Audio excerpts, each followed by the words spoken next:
আপনি যদি বেগুন ক্ষেত করেন, বেগুন ক্ষেত চেনেন তো সবাই, আমাদের এখানে বেগুনের ব্যবসা ভালো চলে না? তা আপনি নিজে যদি বেগুনের বাগান করে থাকেন, আর বাগান করার পরে আপনার ক্ষেত থেকে আপনি বেগুনগুলো উঠালেন, উঠানোর পর যেগুলো একেবারে ভালো ভালো এগুলোকে আপনি বাজারে বিক্রি করলেন। কিছু বেগুন থাকে টালের বেগুন, বাঁকা, একটু পোকা থাকে, একটু বাঁকা থাকে। আপনার নিজের ক্ষেতের যদি এটা হয়, আপনি কি ফেলে দেন, নাকি ওইটাকে আপনি নিজে খাওয়ার জন্য বাসায় নিয়ে যান? তা আমি হচ্ছে আপনাদের এই এলাকার ওই টালের বেগুনের মতো আর কি। অনেক মেহমানরা আসবে খুব দূর দূরান্ত থেকে, যেগুলো খুব ভালো দামে আপনারা বাজারে যেভাবে বেগুন বিক্রি করেন, খুব ভালো মানের আলেম যারা, এরা আসবে বাহির থেকে। আর এখানে স্থানীয় অনেক ওলামায়ে কেরাম আছে যারা যোগ্য, তার মাঝখানে আমি অতি নগণ্য, ওই টালের বেগুনের মতো। আমিও ওই টালের বেগুন যেমন একদম বাঁকা তেরা হয়, আপনি ফেলে দেন না, তা আমি যদি আপনাদের এলাকার ছেলে হই, আমার আলোচনা শোনার পরে আপনারা কি আমাকে ফেলে দিবেন নাকি? বা আমি আলোচনা করবো আপনারা উঠে যাবেন নাকি? ইনশাআল্লাহ, আল্লাহ কবুল করুক, বলেন আমিন। ইন্নাল হামদালিল্লাহি বিনিআমাতিহি তাতিম্মুস সালিহাত الذي علم القرآن وأكرم علينا بالإسلام وأنعم علينا بالإيمان نستغفره ونتوب إليه ونعوذ بالله من شرور أنفسنا ومن سيئات أعمالنا من يهد الله فلا مضل له أي فلن تجد له وليا مرشدا.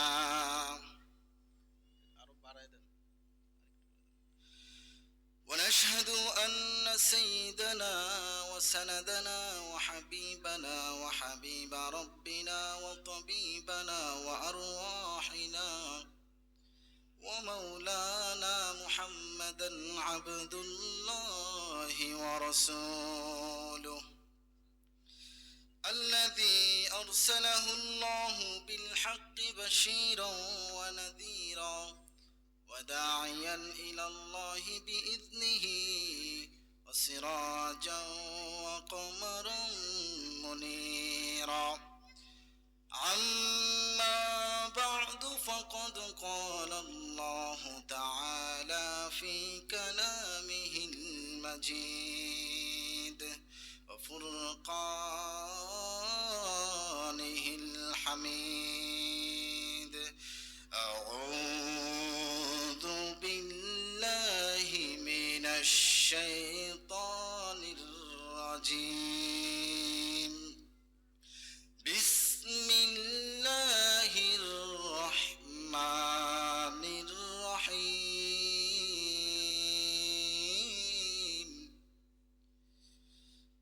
كتاب أنزلناه إليك لتخرج الناس من الظلمات إلى النور. وقال رسول الله صلى الله عليه وسلم: تعلموا القرآن والفرائض وعلموا الناس فإني مقبوض. وقال تعالى في شان حبيبه: إن الله وملائكته يصلون على النبي يا أيها الذين آمنوا صلوا عليه وسلموا تسليما. اللهم صل على محمد وعلى آل محمد كما صليت على إبراهيم وعلى آل إبراهيم إنك حميد مجيد. যারা যারা পড়েন সবাই আমার সাথে বলেন: اللهم بارك على محمد وعلى آل محمد كما باركت على إبراهيم وعلى آل إبراهيم إنك حميد مجيد ربي زدني علما ربي زدني علما رب اشرح لي صدري ويسر لي أمري واحلل عقدة من لساني يفقه قولي سبحانك لا علم لنا إلا ما علمتنا إنك أنت العليم الحكيم صدق الله العظيم এসো কোরআনের ছায়া তলে সমবেত হই এসো কোরআনের ছায়া তলে সমবেত হই এসো আল্লাহর রাসূলের অনুগত হই রাজি আছি তো কোরআনের ময়দানে আসতে রাজি আছি তো তাহলে এখনো যারা রাস্তাঘাটে ঘোরাফেরা করছেন দোকানপাটে ঘোরাফেরা করছেন মনে রাখবেন এই মাহফিলের আয়োজন করতে কিন্তু অত্যন্ত পরিশ্রম হয়েছে এটা একদিনে হয়নি অনেক দিনের প্রয়োজন হয়েছে ঠিক কি না এতদিনের পরিশ্রম আপনারা নিমিষে শেষ করে দিবেন না যেহেতু আপনাদের উদ্দেশ্যে এই আয়োজন করা হয়েছে রাস্তাঘাটে যারা আছেন অতি দ্রুত আপনারা মাহফিলের প্যান্ডেলে চলে আসুন ইনশাআল্লাহ খুবই গুরুত্বপূর্ণ কথা হবে যদি আপনারা আমলের নিয়তে শুনতে পারেন আপনারও আমার উভয়ের ফায়দা হবে ইনশাআল্লাহ এসো কোরআনের ছায়া তলে সমবেত হই এসো কোরআনের ছায়া তলে সমবেত হই এসো আল্লাহর রাসূলের অনুগত হই এই কোরআনের ছায়া তলে এসে কত লোক প্রাণ দিল হেসে ঠিক কি না এই কোরআনের ছায়া তলে এসে কত লোক প্রাণ দিল হেসে কোরআনের পথে চলে সোজা পথ যদি মেলে কোরআনের পথে চলে সোজা পথ যদি মেলে কেন সেই পথ ছেড়ে ভুল পথে রই কেন সেই পথ ছেড়ে ভুল পথে রই সবাই আমার সাথে এসো কোরআনের ছায়া তলে সমবেত হই এসো আল্লাহ রাসূলের অনুগত হই এসো কোরআনের ছায়া তলে সমবেত হই এসো আল্লাহ রাসূলের অনুগত হই সকলে বলুন আল্লাহুম্মা আমিন আলহামদুলিল্লাহ শুকরিয়া জ্ঞাপন করছি সেই মহান রবের প্রতি যে মহান আল্লাহ তাআলা আপনাকে আমাকে আজকের এই বরকতি দিন পার করে বরকতময় একটি রাতে আল্লাহ রাব্বুল আলামিন আপনাকে আমাকে অত্যন্ত ভালোবেসে মায়া করে মোহাব্বত করে আল্লাহ রাব্বুল আলামিনের জমিনের উপরে উত্তম একটি জায়গা মাদ্রাসার ময়দান নূরে মদিনা আল ইসলামিয়া মাদ্রাসা ও এতিমখানার উদ্যোগে আজকের এই তাফসীরুল কোরআন মাহফিলের সম্মানিত আলোচকবৃন্দ সম্মানিত সভাপতি এবং এই এলাকার আলেম ওলামা বৃন্দ এবং এই মাদ্রাসার মুহতামিম সম্মানিত পরিচালক আমার সামনে উপবিষ্ট কোরআন প্রিয় ইসলাম প্রিয় তাওহীদি জনতা স্কুল কলেজ ইউনিভার্সিটি ও মাদ্রাসায় পড়ুয়া শিক্ষার্থীরা পর্দার আড়ালে অবস্থানরত সম্মানিতা মা ও বোনেরা আমরা প্রত্যেকেই একবার সেই মহান মুনিবের দরবারে শুকরিয়া জ্ঞাপন করছি যেই মহান মুনিব আপনাকে আমাকে সুস্থতার সাথে আজকের এই দিন পর্যন্ত হায়াত দারাজ করেছেন এবং কোরআনের একটি মজলিসে আসার তৌফিক দান করেছেন এই জন্য আমরা সকলে চিত্তকণ্ঠে ভক্তি ভরে সমস্বরে একবার কালিমাতুশ শুকর আদায় করছি সকলে বলি আলহামদুলিল্লাহ লক্ষ কোটি দরুদ ও সালাম আকায়ে নামদার তাজদারি মদিনা আফতাবে নবুয়ত ফখরে মওজুদাত মদিনা का ताज जनाब মুহাম্মদুর রাসূলুল্লাহ সাল্লাল্লাহু আলাইহি ওয়াসাল্লামের উপর আল্লাহুম্মা সাল্লি আলাইহি আল্লাহুম্মা বারিক আলাইহি সকলে বলি আল্লাহুম্মা আমিন সম্মানিত হাজিরিন,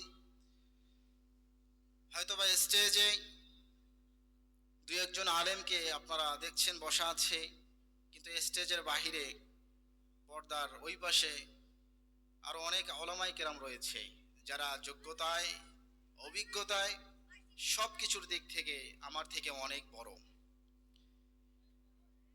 তো মুরব্বীরা, বড়রা যখন কোনো কিছু নির্দেশ করে ছোটদেরকে, তা পালন করা, এটা হচ্ছে আদব, ঠিক না? যেহেতু আমাকে বড়রা নির্দেশ দিয়েছেন আপনাদের সামনে কোরআন ও সুন্নাহ থেকে কিছু কথা বলার জন্য, তাদের আদব রক্ষার্থে আমি আপনাদের সামনে বসেছি। শুরুতেই বলেছি আমি আপনাদের এই ঘরের সন্তান। আমার মূল টার্গেট হচ্ছে আপনাদের থেকে দোয়া নেওয়া। দোয়া নেওয়ার উদ্দেশ্যে আমি কিছু আপনাদেরকে বলবো, শোনাবো। আমার এই কথাগুলো থেকে যদি আপনারা ফায়দা হাসিল করতে চান, আপনাকে আমাকে দুইটা কাজ করতে হবে। আমার সামনে যারা আছেন বা পর্দার আড়ালে যারা আছেন, আজকে যত আলোচনা হবে, প্রত্যেকটা আলোচনা থেকে যদি আপনারা ফায়দা হাসিল করতে চান, দুইটা কাজ যদি আপনার মাঝে দুইটা গুণ যদি আপনার মাঝে আপনি স্থাপন করতে না পারেন, তাহলে কখনোই আপনি আলোচনা থেকে ফায়দা হাসিল করতে পারবেন, শুধু কান পড়া হবে আর কি। বলে সেই গুণ দুটা কি? আল্লাহ রাব্বুল আলামিন কোরআনে কারীমের মধ্যে জানিয়ে দিচ্ছেন, ওয়াইযা কুরিআল কুরআনু ফাসতামিউ লাহু ওয়া আনসিতু লাআল্লাকুম তুরহামুন।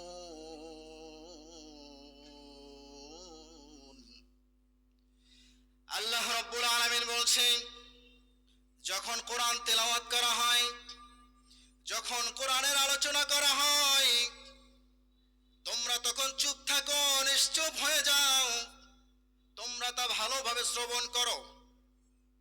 যেখানে কোরআনের আলোচনা হবে, যেখানে কোরআন তেলাওয়াত হবে, নামাজে হোক আর নামাজের বাহিরে হোক, কোরআন যেখানে তেলাওয়াত হবে, নামাজের বাহিরে কোরআনের আলোচনা যেখানে হবে, সেই আলোচনা থেকে যদি কেউ ফায়দা হাসিল করতে চায়, কোরআনের ভাষায় তাকে দুইটা কাজ করতে হবে।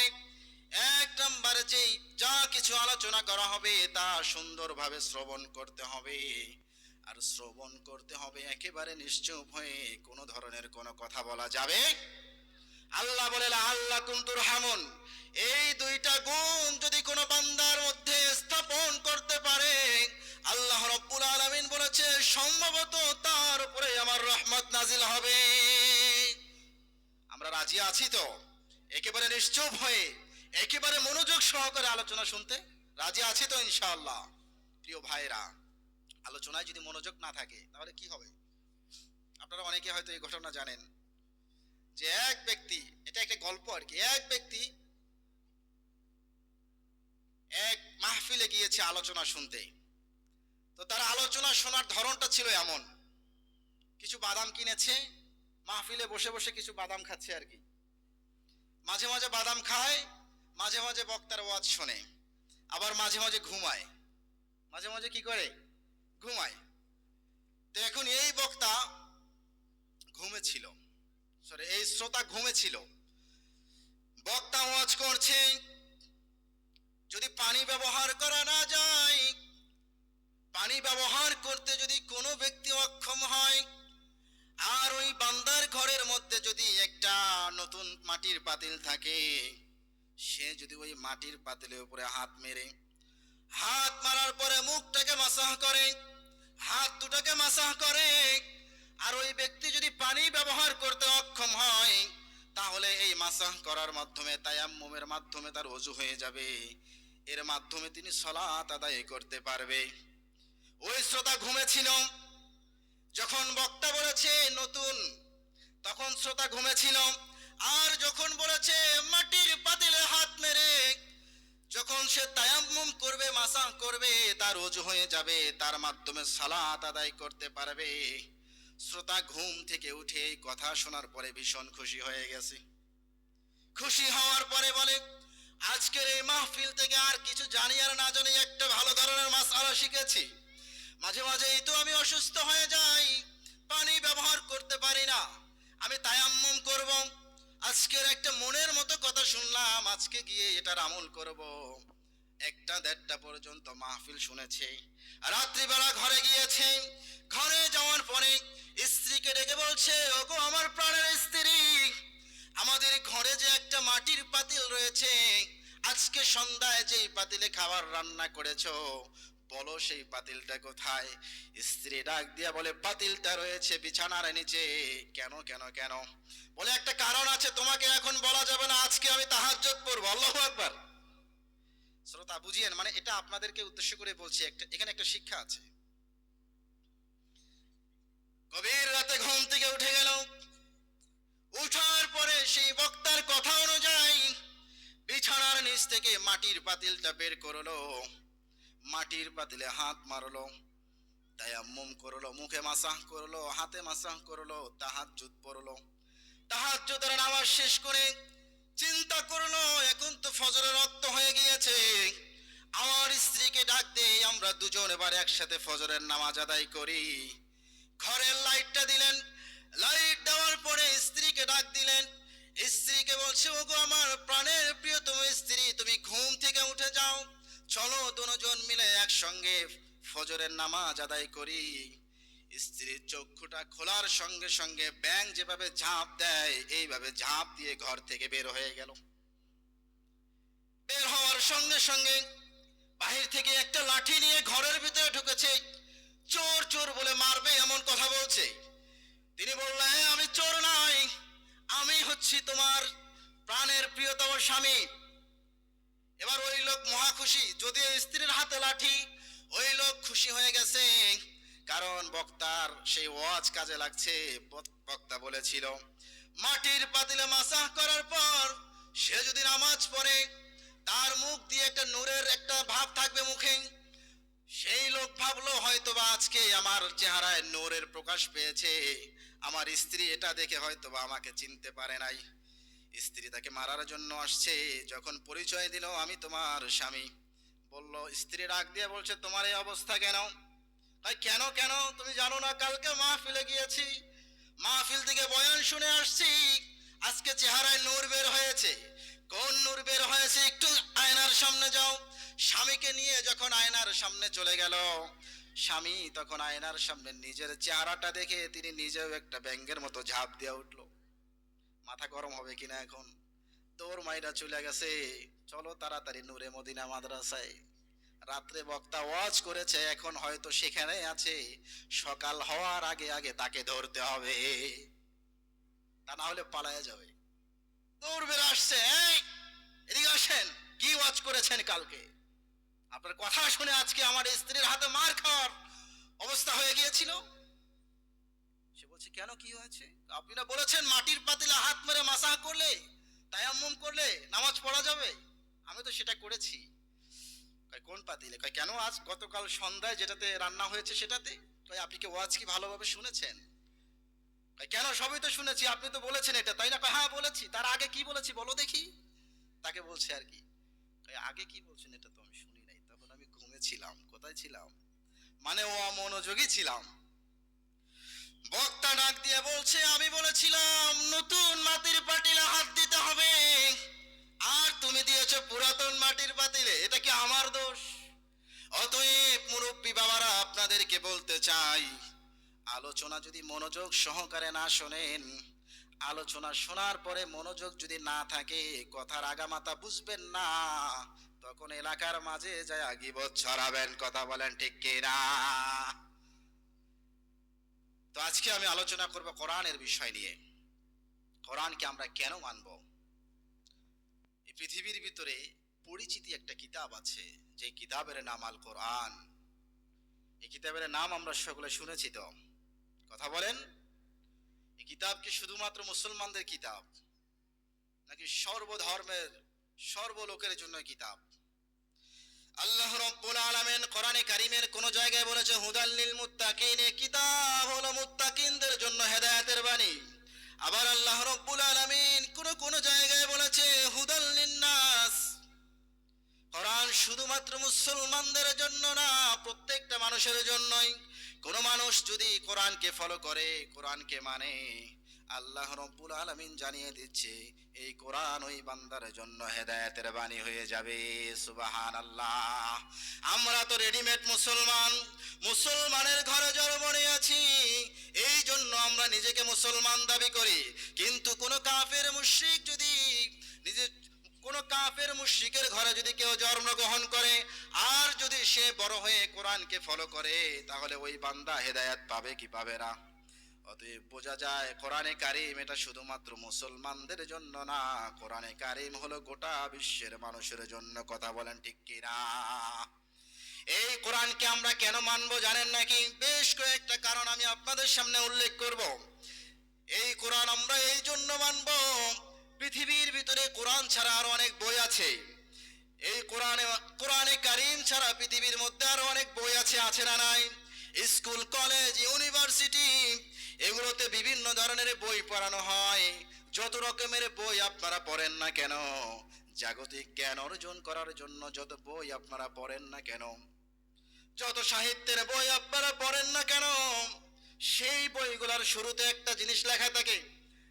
কোন বই, কোন লেখক যখন কোন বই লেখে, তিনি বইয়ের শুরুতে একেবারে সুন্দরভাবে উল্লেখ করে দেয়, যদি এই বই পড়তে গিয়ে আমি মানুষ মাত্রই ভুল হতে পারে, যদি এই বই লিখতে গিয়ে কোনো শব্দ, কোনো কিছুর যদি কোনো ভুল পাওয়া যায়, এখানে মোবাইল নাম্বার দেওয়া থাকলো, ইমেল আইডি দেওয়া থাকলো, জিমেল আইডি দেওয়া থাকলো, যদি এই বইয়ের মধ্যে কোনো ধরনের কোনো ভুল পাওয়া যায়, তাহলে এই নম্বরে ফোন করে যদি ভুলটা ধরায় দেন, এই জিমেলের মধ্যে মেসেজ করে যদি সেই ভুলটা ধরায় দাও, তাহলে পরবর্তী সংস্করণে সেটা আমরা শুদ্ধ করে নেব।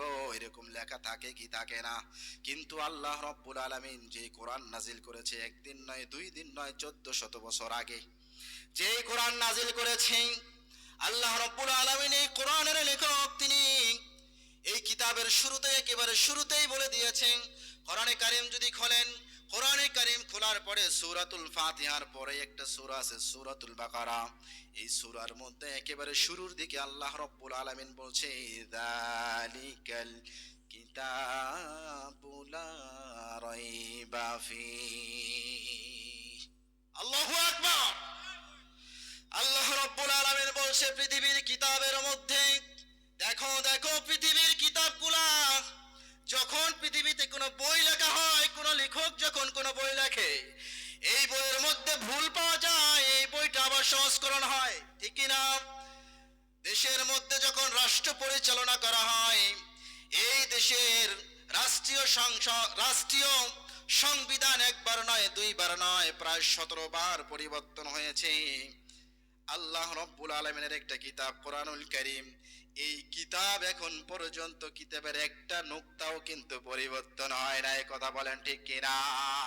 54 বছরে এই রাষ্ট্রের সংবিধান একবার নয়, দুইবার নয়, 17 বার সংযোজন বিয়োজন হয়েছে।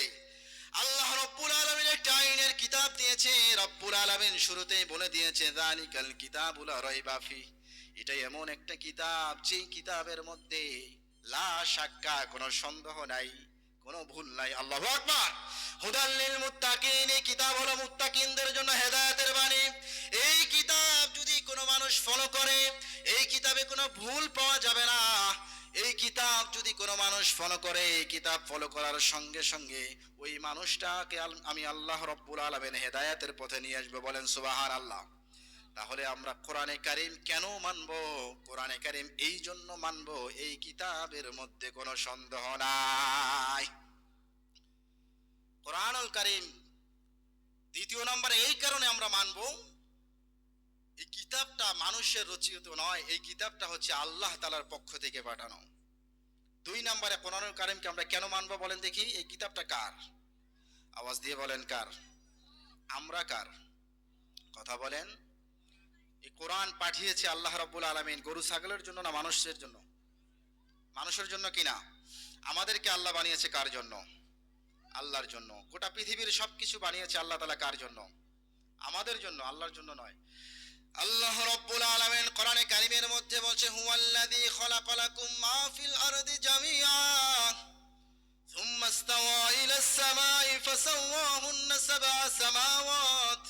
আমি আল্লাহ রব্বুল আলামিন জমিনের মধ্যে যা কিছু দেখতে পাও সব কিছু বানালাম মানুষের জন্য।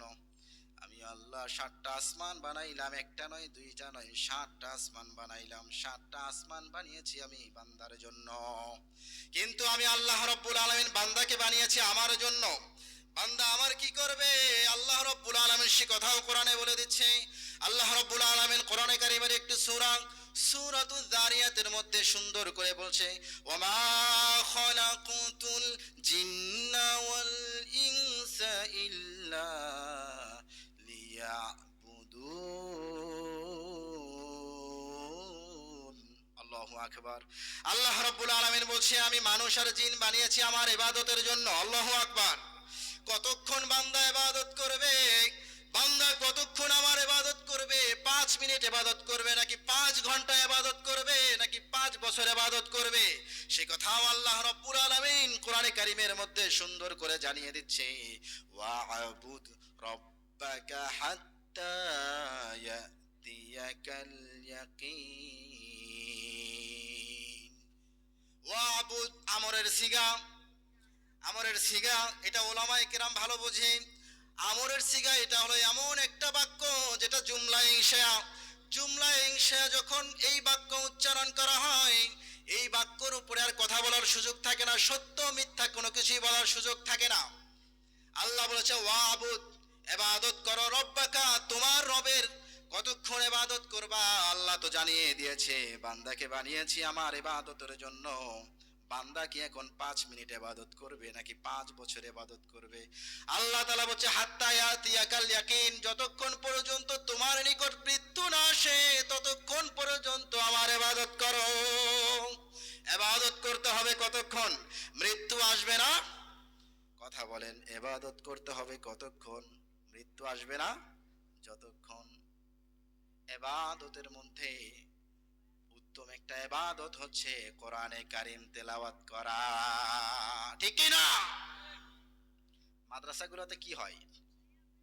বিড়ি খাওয়ার প্রশিক্ষণ দেওয়া হয়, তাই না? গাঞ্জা, ট্যাবলেট, তাহলে কোরআন শিক্ষা। এটা কি আল্লাহ তাআলার ইবাদত নাকি আল্লাহর সাথে দুশমনি? আওয়াজ দিয়ে বলেন। যারা কোরআন শেখে এরা কি খারাপ মানুষ না ভালো মানুষ? ভালো মানুষ হতে আমরা কি সবাই চাই? আমাদের সন্তানকে বানাতে চাই? কথা নাই, জোরে বলেন। আমরা কি চাই আমাদের সন্তান ভালো হোক? আমরা কি চাই আমাদের সন্তান দুনিয়াতেও সফল কাম হোক, আখেরাতেও সফল কাম হোক? এই কথা বলেন, চান কি চান না? আমরা প্রত্যেকেই চাই আমাদের সন্তানটা দুনিয়াতেও সফল কাম হোক, আখেরাতেও সফল কাম হোক। কথা বলেন, ঠিক কি না? দুনিয়াতে আর আখেরাতে সফল কাম হতে চাইলে শুধুমাত্র এই দুনিয়ার জাগতিক জ্ঞান দিয়ে দুটো জায়গায় সফলতা অর্জন করা যাবে না। মনে রাখবেন, সুন্দর একটা উদাহরণ আপনাদেরকে দেই। এক মায়ের 3 সন্তান। এক সন্তান হচ্ছে বড় মাপের খেলোয়াড়, শ্রেষ্ঠ খেলোয়াড়। তো যিনি খেলোয়াড় হয় তিনি কি অশিক্ষিত হয়? আরেকটি সন্তান আছে যিনি একজন ইঞ্জিনিয়ার। কথা বলেন, কি তিনি মনে হয় অশিক্ষিত। আর একজন সন্তান আছে যিনি ডাক্তার। 3 জন অশিক্ষিত, তাই না? এক মায়ের 3 সন্তান, 3 জনই ভালো শিক্ষিত। মা প্রচুর পরিমাণে অসুস্থ। মা থাকে হচ্ছে ইঞ্জিনিয়ারের ঘরে, আর যেহেতু আরেক ছেলে ডাক্তার, তিনি অন্য জায়গায় চেম্বার খুলে আছেন, তিনি বাসায় থাকতে পারে না। তো মা প্রচুর অসুস্থ হয়ে গিয়েছে। ডাক্তার ছেলেটা খবর শুনে মাকে বলল, মা তুমি অমুক ডাক্তারের কাছে যাও, তোমার পাশে যে একটা ডাক্তার আছে তার কাছে যাও, তাকে তোমার নিজের শরীরটাকে চেক আপ করাও। তিনি কি লিখে দেয়, কি চেক আপ করিয়ে কি তোমাকে রিপোর্ট দেয়, এগুলো একটু সুন্দরভাবে রেখে দিও, আমি বাসায় আসলে দেখব। তো ইঞ্জিনিয়ার ছেলে সেই মাকে নিয়ে গেল। ডাক্তারের কাছে। ডাক্তার তাকে দেখলো, দেখার পরে যখন মানুষকে পরীক্ষা করে, কথার কথা হার্ট যখন পরীক্ষা করে, একটা প্লাস্টিকের একটা হাতে কালো কালারের একটা প্লাস্টিক ধরিয়ে দেয়, যেখানে কি থাকে, একটা সাপ থাকে মানুষের, তাই না? যাদের হাত ভেঙে যায়, যেমন আমাদের পাশে হযরত বসে আছে, তার হাত ভেঙে গেছে। হাত যখন পরীক্ষা করে ওই প্লাস্টিকের ওই ইয়েতে দেখা যায় কোন জায়গায় ভেঙে গেছে, ঠিক কি না? তো ইঞ্জিনিয়ার ছেলে যখন ডাক্তারের কাছে মাকে নিয়ে গেল, মাকে পরীক্ষা নিরীক্ষা করার পরে এরকম একটা এক্সরে দিয়ে দিল। তো সুন্দর করে সেই জিনিসটা এনে মা বালিশের নিচে রেখে দিল। অনেকদিন পর সেই ডাক্তার ছেলে আসছে। ডাক্তার ছেলে আসার পরে মাকে বলছে, মা তোমার বালিশের তোমার কাছে যে তোমাকে যে বলেছিলাম ডাক্তার দেখাতে, তুমি ডাক্তার দেখিয়েছিলা, ডাক্তার তোমাকে কি কি রিপোর্ট দিয়েছে আমাকে একটু দাও তো আমি দেখি। তো ডাক্তারে যখন রিপোর্টটা দেখলো, ডাক্তারটা একটু আলোর দিকে দিল, মা তোমার তো অমুক অমুক জায়গায় সমস্যা, দেখা যাচ্ছে তোমার অমুক জায়গায় হয়তো বা পাথর আছে। কি আছে? কথা বলেন, কি আছে? আরো জোরে বলেন। মা থাকে কার ঘরে? ইঞ্জিনিয়ার যখন রাস্তার কাজ করে তখন কি পাথর দিয়ে করে নাকি কলা গাছ দিয়ে করে? যখন ব্রিজ বানায় রড দিয়া না বাঁশ দিয়া? কথা বলেন। অনেক ইঞ্জিনিয়ার এরকম আছে, অনেক মানুষ এরকম আছে, মানুষের রক্ত ঘামানো টাকাগুলো নিয়া সুন্দরভাবে রাস্তা করে দেবে, সুন্দরভাবে কালপাট বানিয়ে দিবে, ব্রিজ বানিয়ে দিবে, সরকার থেকে বাজেট নিয়ে আসে, একদম খাঁটি রডটা ব্রিজের ভিতরে দেবে, কিন্তু তারা খাঁটি রডটা না দিয়া রডের জায়গায় বাঁশ ঢুকায় দেয়। কথা বলেন ঠিক কিনা? ওইদিকে না যাই। মা থাকে ইঞ্জিনিয়ারের ঘরে, ইঞ্জিনিয়ার ঘরে মা থাকে। মাকে যখন পরীক্ষা করে নিয়ে আসছে, ওই ইঞ্জিনিয়ার ছেলে কিন্তু অশিক্ষিত না, তার কাজ হলো পাথর দিয়ে কাজ করা, টন কি টন পাথর দিয়ে তিনি কাজ করে। ওই এক্সরেটা বারবার ইঞ্জিনিয়ার ছেলেটা দেখেছে, তার কাজ হলো পাথর নিয়ে কাজ করা, পাথর দিয়ে রাস্তা বানানো, টন কি টন পাথর দিয়ে কাজ করে। কিন্তু মায়ের শরীরের ভিতরে ছোট্ট একটা পাথর আছে, ওই শিক্ষিত ইঞ্জিনিয়ার ছেলেটা খুঁজে বের করতে পারে নাই। কথা বলেন ঠিক কিনা? ডাক্তারের কাজ কিন্তু পাথর দিয়ে কাজ করা না। যখন মায়ের সেই রিপোর্টটা দেখলো, দেখার সঙ্গে সঙ্গে ডাক্তার বলল, ও মা, তোমার শরীরের অমুক জায়গায় তো পাথর জমা হয়ে গিয়েছে। বলে এটা কেমনে ধরলো? ডাক্তারের ওই বিষয়ের উপরে গবেষণা আছে, পাথরের উপরে গবেষণা করলে মায়ের ভিতরে পাথর আছে এটা যেভাবে দেখা যায় না, শুধুমাত্র দুনিয়ার জাগতিক জ্ঞান অর্জন করে কোরআনকে মাইনাস করলে করশিন কালেও তোমার জান্নাত পাওয়া যাবে না। কথা বলো ঠিক কিনা? ঠিক কিনা? আর আওয়াজ দিয়ে বলো ঠিক কিনা? যেভাবে মায়ের সেই শরীর থেকে পাথর নির্ণয় করতে হলে তোমাকে ডাক্তার হওয়া শর্ত, তোমার জান্নাতে যেতে হলে তোমার কোরআন শেখাও এটা শর্ত। কথা বলেন ঠিক কিনা? এই জন্য প্রিয় ভাইরা, কোরআন আমরা এই জন্য শিখব, কোরআন হলো আল্লাহ তাআলার কিতাব, অথেন্টিক অরিজিনাল একটা কিতাব। কথা বলেন ঠিক কিনা?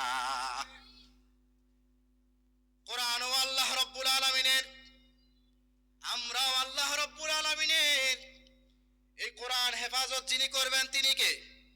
আমাদেরকে যিনি খাওয়ান তিনি কে? কোরআন যিনি পরিচালনা করেন, কোরআন যিনি হেফাজত করবেন তিনিও আল্লাহ। আমাদেরকেও যিনি খাওয়ান, আমাদেরকেও যিনি পরিচালনা করেন তিনিও আমাদের আল্লাহ। ঠিক কিনা?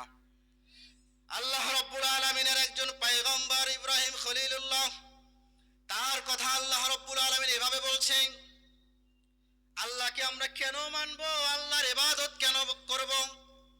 আল্লাহ রাব্বুল আলামিনের সেই পয়গম্বর বলছেন, ওয়া ইযা মারিদতু ফাহুয়া ইয়াশফিন, আমরা যখন অসুস্থ হই তখন আমাদেরকে সুস্থ করে দেয় কে?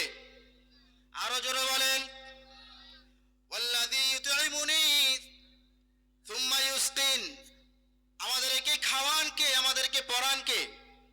আমরা অসুস্থ হলে আমাদেরকে সুস্থ করে দেন যিনি, তিনি আমাদের রব, আমরা ইবাদত করব তার। কথা বলেন ঠিক কিনা? আমার ভাইরা, এই জন্য আমরা আল্লাহ রাব্বুল আলামিনের কিতাব কোরআন এই জন্য শিখব। আরো একটা কারণ হলো, এই কিতাব হেফাজত করে আমার আল্লাহ। একদিন আল্লাহ রাব্বুল আলামিন এই কিতাবকে তার দিকে ফিরিয়ে নেবে, একদিন আমাদেরকেও তার দিকে ফিরিয়ে নেবে। কথা বলো ঠিক কিনা? আল্লাহ রাব্বুল আলামিন বলছে, ইন্না লিল্লাহি ওয়া ইন্না ইলাইহি রাজিউন। নিশ্চয় মানুষকে, ইন্না লিল্লাহি, নিশ্চয় আমরা কার জন্য? কথা বলেন কার জন্য? ওয়া ইন্না ইলাইহি রাজিউন, এবং আমাদেরকে কার দিকে ফিরে যেতে হবে? আমাদেরকে আল্লাহ রাব্বুল আলামিনের দিকে ফিরে যেতে হবে। এই জন্য আমাদেরকে আল্লাহর কিতাবকেও ফলো করতে হবে। আল্লাহ রাব্বুল আলামিন বলছে, ও আমার গোলামেরা শুনে নাও, পৃথিবীর মধ্যে তোমরা আমার কিতাবকে এই জন্য ফলো করবা, মনে রাখবা ওই কিতাবের উপরে ক্ষমতা আমার, তোমাদের উপরও ক্ষমতা আমার। এই কিতাবকে যখন আমি লাউহে মাহফুজে রেখেছিলাম, দুনিয়ায় এই কিতাব ছিল না। একটা সময় তোমাদেরকেও আমি দুনিয়ায় পাঠাই নাই, তোমাদের কোনো দুনিয়ায় পরিচয় ছিল না। আমি আল্লাহ রাব্বুল আলামিন তোমাদেরকে দুনিয়ায় পাঠিয়েছি, দুনিয়ায় পাঠিয়ে তোমাদেরকে পরিচয় দিয়েছি।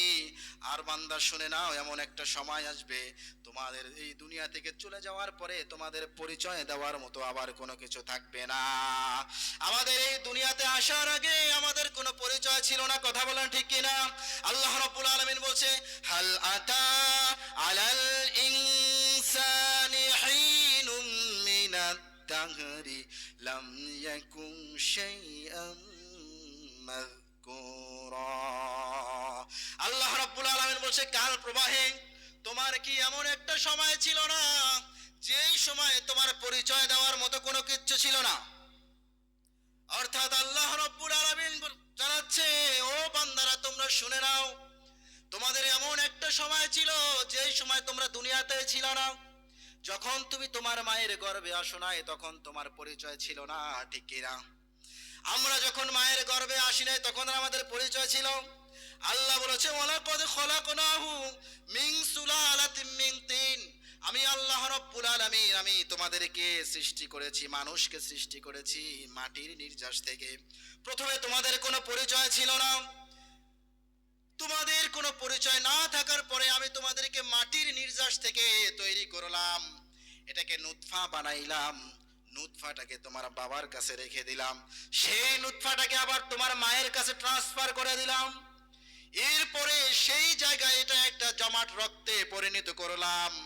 এরপরে আমি আল্লাহ রাব্বুল আলামিন এটার উপরে আবার মাংস দিয়ে দিলাম, এই জমাট রক্তটাকে আমি মাংসে পরিণত করলাম, আবার তার মধ্যে আমি হাড় হাড্ডি দিয়ে দিলাম, আমি আল্লাহ রাব্বুল আলামিন তার মাঝে একটা আকৃতি দিয়ে দিলাম। এরপরে আমি আল্লাহ রাব্বুল আলামিন তার মধ্যে হায়াত দিয়ে দিলাম, রূহ দিয়ে দিলাম। আমি আল্লাহ রাব্বুল আলামিন তোমার মায়ের গর্ভে থেকেই একটা পরিচয় দিয়ে দিলাম, এর আগে তোমার কোনো পরিচয় ছিল না, কথা বলেন ঠিক কিনা?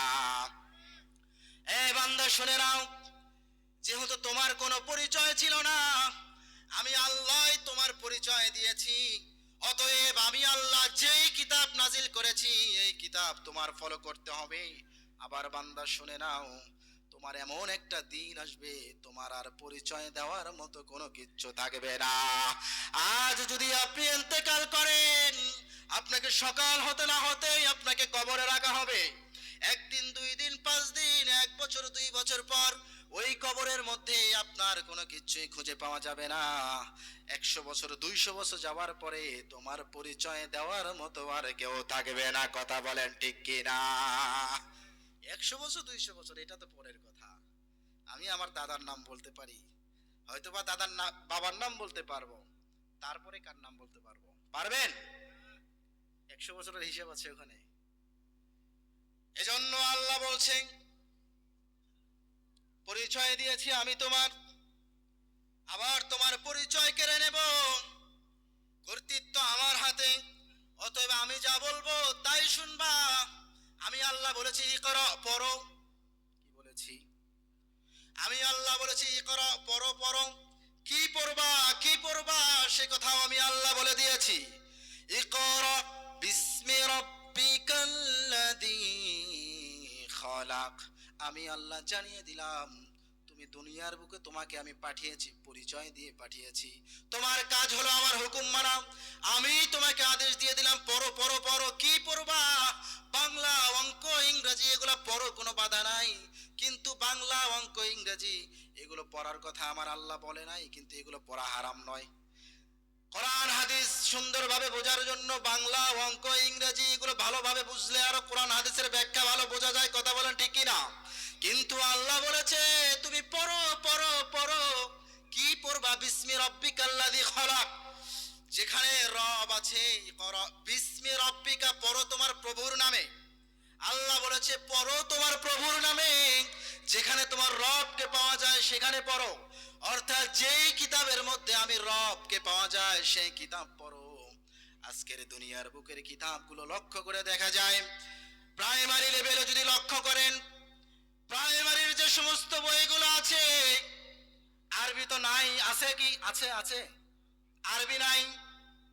যদি আপনি হাই স্কুল লেভেলে যান, হাই স্কুল লেভেলে যান, আরবি কোনো ধরনের কোনো বই পাবেন না।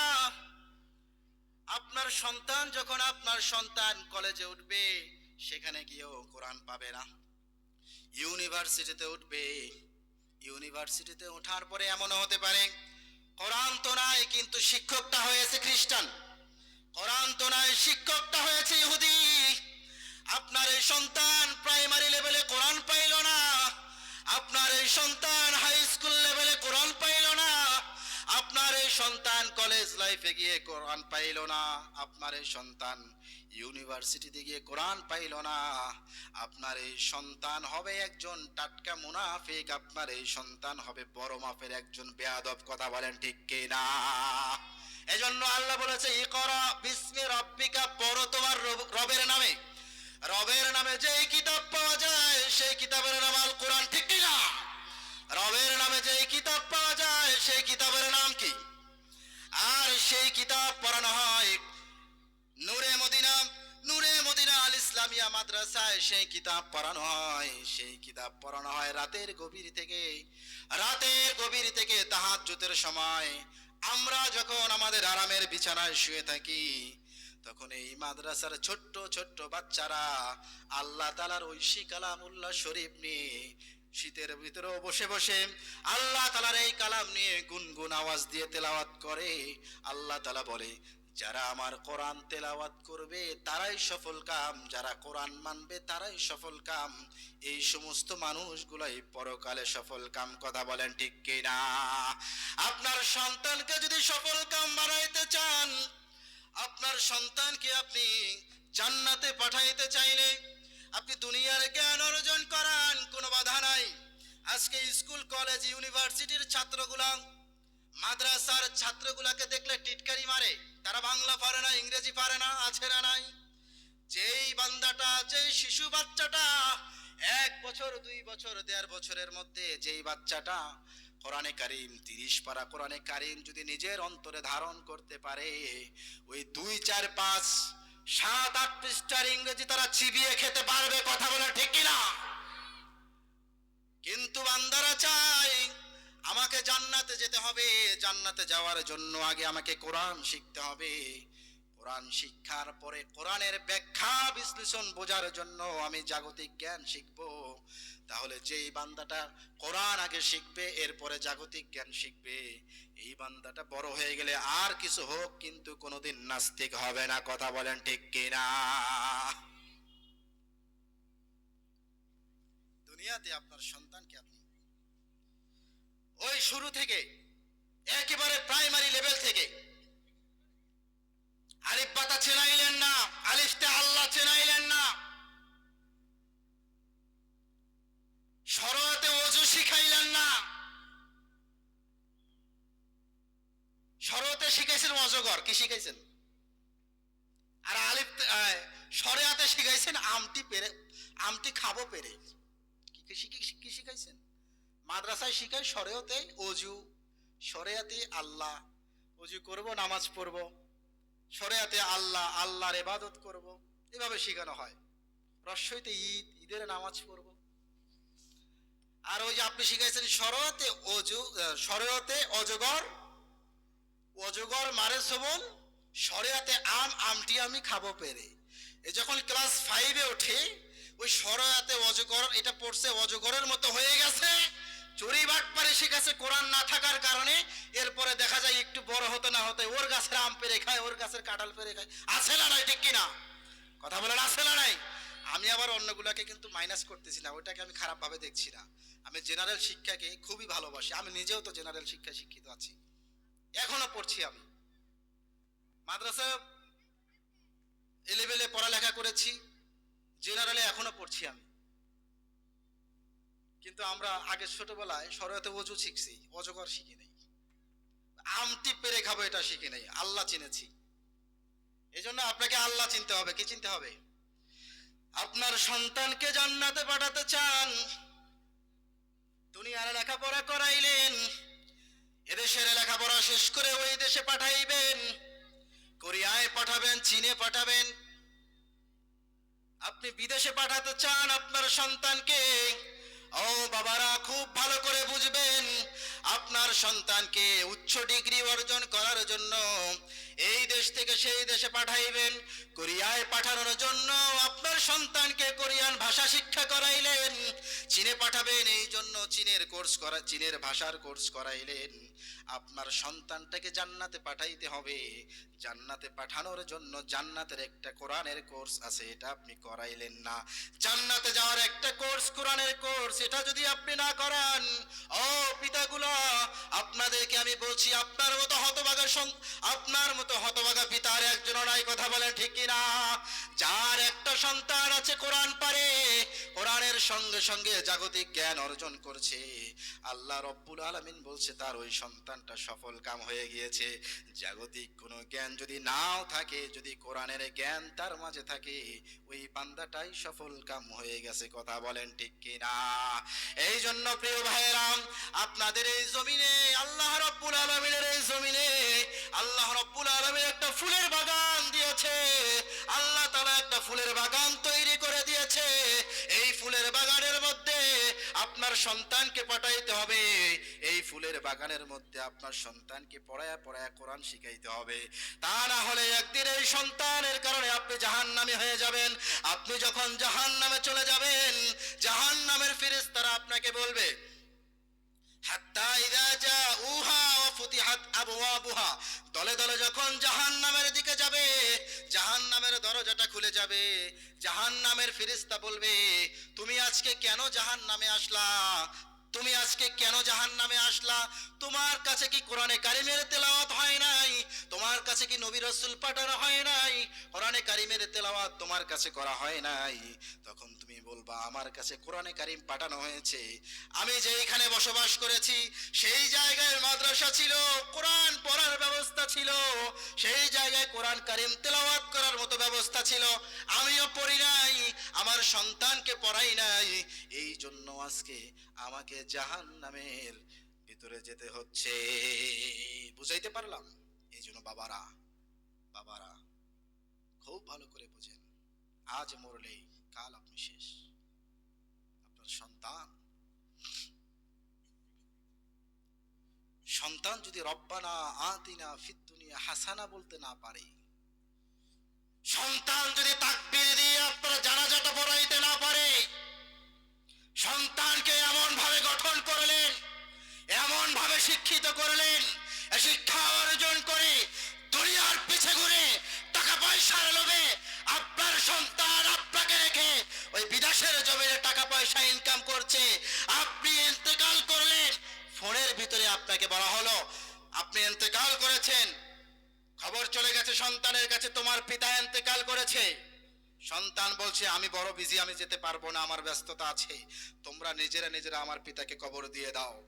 এমন হতভাগা সন্তান তৈরি করার থেকে এই সন্তান দেশে থেকে আপনাকে ডাল ভাত খাওয়াবে, আপনি ইন্তেকাল করলে জানাজা পড়াবে, আপনি ইন্তেকাল করলে মোনাজাত করবে, আপনি ইন্তেকাল করলে গভীর রাত্রে ওঠে চোখের পানি ছাড়বে, এরকম সন্তান হওয়াই শ্রেষ্ঠ, কথা বলে ঠিক কি না?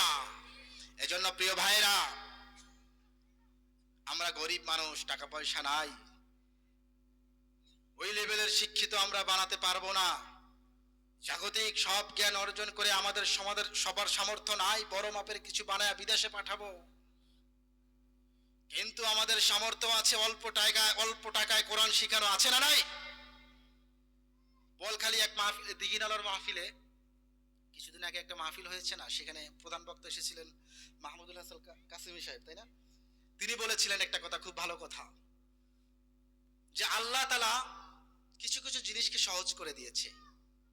যেমন লবণ সবসময় মানুষের লাগে, এই জন্য লবণের দাম কি করে দিয়েছে, কমায় দিছে। চিনি কিন্তু সবসময় লাগে না, লাগে, এই জন্য চিনির দাম বেশি।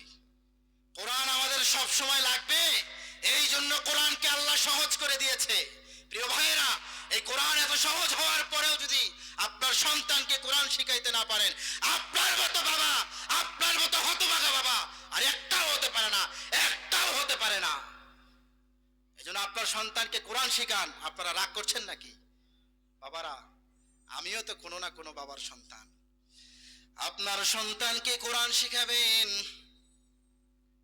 আপনার সন্তান যখন কোরআন শিখবে, মুরব্বী রাগ করে উঠে যেতেছেন নাকি? ও মুরব্বী, রাগ করে উঠে যাচ্ছেন? যায়েন না? ও মাশাআল্লাহ, বুঝলাম না কিছু, এক হাত পিছিয়ে গেলেন দেখে যায়। হ্যাঁ, ও মাইকটা বেশি লাগতেছে।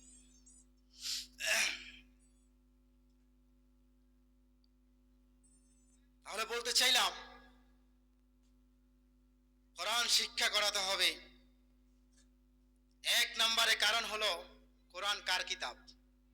আল্লাহর কিতাব। কোরআনে কোনো সন্দেহ নাই। আমরা যদি জান্নাত পেতে চাই, তবু আমাদেরকে কি করতে হবে? কোরআন শিক্ষা করতে হবে। নামাজ পড়বেন। কিয়ামতের ময়দান, হাসরের সেই বিভীষিকাময় মুহূর্তে আল্লাহ তাআলা সবসময় সবার আগে নামাজের হিসাব নেবে না? নামাজের হিসাব নেবে কিনা? নামাজ পড়তে গেলে, নামাজ পড়তে গিয়েছেন, এশারের নামাজ পড়তে গিয়েছেন, আপনার হাদিস একটা মুখস্থ আছে, তালাবুল ইলমি ফারিদাতুন আলা কুল্লি মুসলিম। আল্লাহু আকবার। সূরা ফাতিহাটা কোন রকম পারেন, আর কোনো কিছু পারেন না। বুখারী শরীফের একটা হাদিস পারেন, তিরমিজি শরীফের একটা হাদিস পারেন। সেই ছোটবেলায় ক্লাস 1 এর ভিতরে একটা সূরা শিখেছেন, সেটাও পারেন। নামাজের ভিতরে হাট্টিমাটিম টিম পড়লে নামাজ হবে? নামাজের ভিতরে আপনাকে কোরআন পড়তে হবে। কোরআন ছাড়া কোনোভাবেই নামাজ শুদ্ধ হবে না। এই জন্য প্রিয় ভাইরা, নামাজ যদি শুদ্ধ করতে চান, তবু আপনাকে কোরআন পড়তে হবে। জান্নাতে যেতে চাইলেও কোরআন পড়তে হবে। আপনার সন্তানকে কোরআন শিখাইতে হবে। আপনার সন্তান যখন কোরআন শিখবে, আপনার সন্তানের কারণে হতে পারে আপনিও জান্নাতে যেতে পারবেন। যখন কোন সন্তানকে কোরআন শিখাইবেন, এই কোরআন আল্লাহ রাব্বুল আলামিনের কাছে সুপারিশ করবে। এই কোরআন আল্লাহ তাআলার কাছে সুপারিশ করবে। যখন আপনি আপনার সন্তান সেই বিভীষিকাময় মুহূর্তে সবাই উলঙ্গ থাকবে, সেই হাসরের প্রান্তে যখন সবাই উলঙ্গ থাকবে, কারো শরীরে কোনো ধরনের জামা কাপড় থাকবে না, সবাই নিজেদের ঘামের ভিতরে সাঁতার কাটবে, গুনাহ অনুযায়ী ঘামের মধ্যে থাকবে, সবাই ইয়া নফসি ইয়া নফসি পড়বে। আল্লাহ রাব্বুল আলামিনের কাছে একটা জিনিস যাবে, কোরআন আল্লাহর কাছে গিয়ে দাঁড়াবে। আল্লাহ রাব্বুল আলামিনকে কোরআন ডাক দিয়ে বলবে, ওগো আমার রব, আপনার কাছে এসেছি, কিছু আবদার নিয়ে এসেছি। আজকে আমার আবদার যদি আপনি পূর্ণ না করেন, আমি কোরআন আপনার সামনে থেকে কখনো সরব না।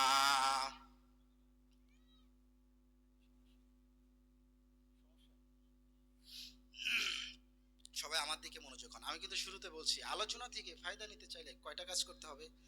আলোচনা কি খারাপ লাগছে? কথা বলেন, খারাপ লাগছে? বাগুনের টালের আলোচনা বলছিলাম, তো আপনাদেরই সন্তান, পচা হই আর কানা হই আর পোকাওয়ালা হই, সন্তান তো আপনাদেরই, ঠিক কিনা? অতএব শুনেন, নিজের সন্তানের কথা, নিজের পিতা যদি নিজের সন্তানের কথা শুনতে পায়, ভালো লাগবে না? কথা বলেন, ভালো লাগবে কিনা? তাহলে মনোযোগ সহকারে শুনুন। বলছিলাম, আপনার সন্তান সে যদি কোরআনের শিক্ষায় শিক্ষিত হয়, এই সন্তান কোরআনের শিক্ষায় শিক্ষিত হওয়ার কারণে সেই হাসরের প্রান্তরে আপনি এবং আপনার সন্তান যখন বিভীষিকাময় মুহূর্ত থাকবে, কোরআন আল্লাহর কাছে যাবে। কোরআন আল্লাহর কাছে যা বলবে, আল্লাহ, আমি আপনার কাছে কিছু আবদার নিয়ে আসছি।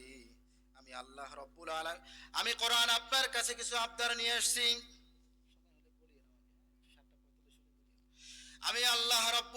আমি কোরআন আপনার কাছে কিছু আবদার নিয়ে আসছি।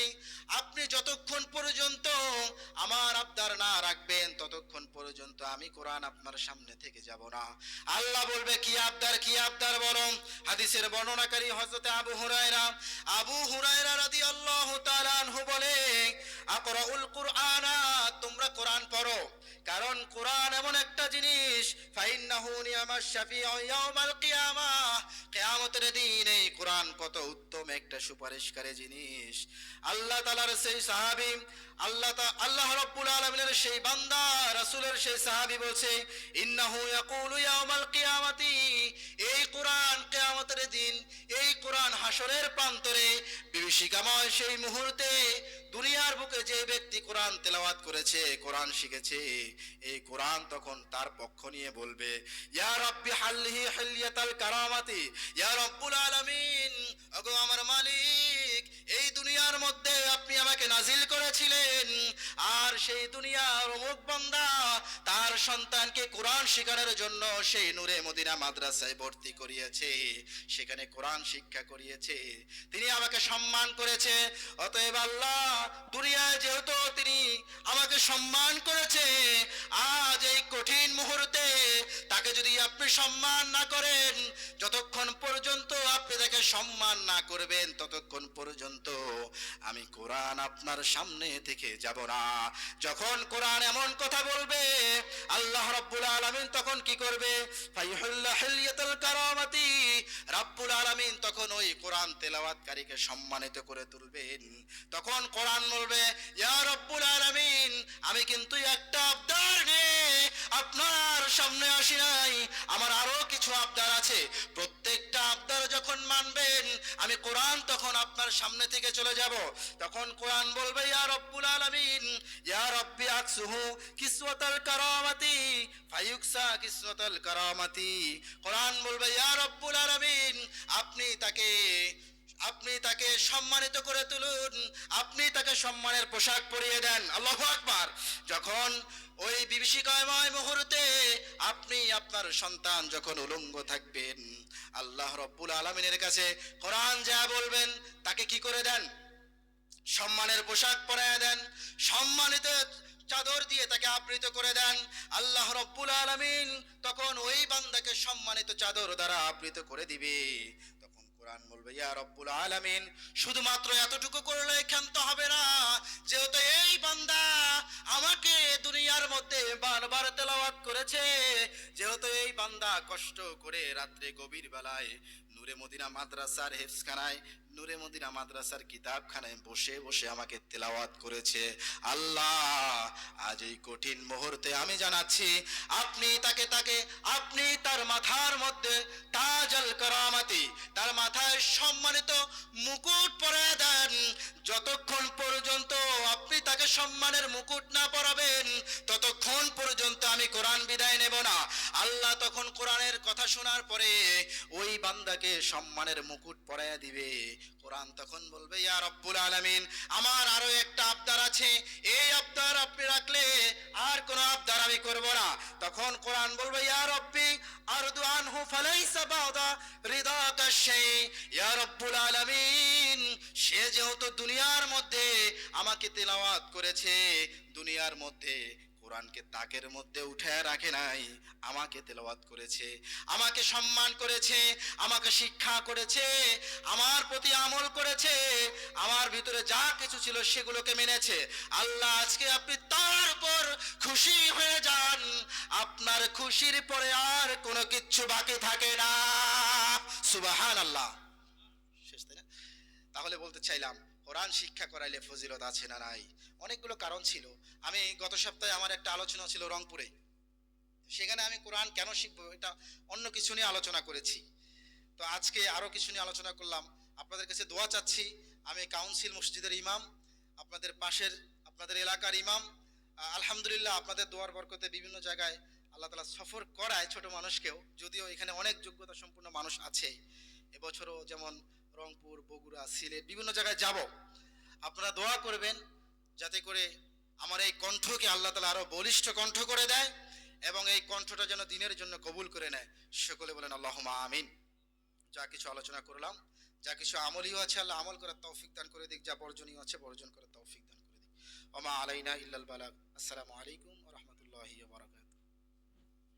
জাযাকুমুল্লাহু আহসানাল জাযা। আল্লাহ তাআলা উক্ত আলোচনা আমাদের সকলকে মেনে চলার তৌফিক দান করুন, আমিন। এখন আজান হয়ে যাবে ঠিক